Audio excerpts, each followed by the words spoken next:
நான் ஒண்ணே ஒண்ணுதான் உங்ககிட்ட சொல்லுவேன்.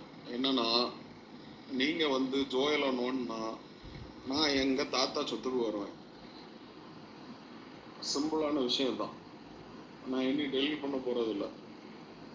நிறைய போட்டு டெலிட் பண்ணியாச்சு. ஆனா வந்து இதுதான் உங்ககிட்ட சொல்லுவேன். என்னன்னா, உங்க அப்பா சம்பாதிச்சது கொஞ்சம் தான். நீங்க இப்ப அனுபவிச்சுட்டு இருக்கீங்கல்ல, அது எல்லாமே பாதிக்கு பாதி இல்லை.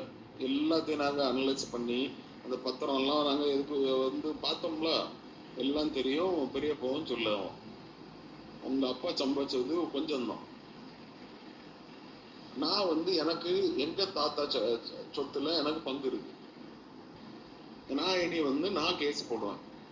இப்ப நீங்க ஒரு வீட்டுல இருக்கேல்ல, அவனை கூப்பிடுவீங்கல்ல, இது வந்து உன் வீடு இல்ல அங்க வந்துருன்னு. அந்த வீட்டுல அந்த வீடு அது வந்து எங்க தாத்தா சொத்து. அது உங்க அப்பா சம்பாதிச்சது கிடையாது. நான் கேஸ் போடுவேன். நான் லீகல் நோட்டீஸ் அனுப்புவேன். நான் ஸ்டே வாங்குவேன்.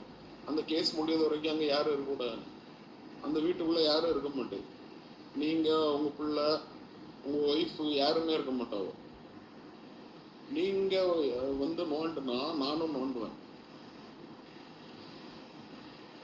நான் வந்து பெருசா நோண்டுவேன். நீங்க தாங்க மாட்டேத.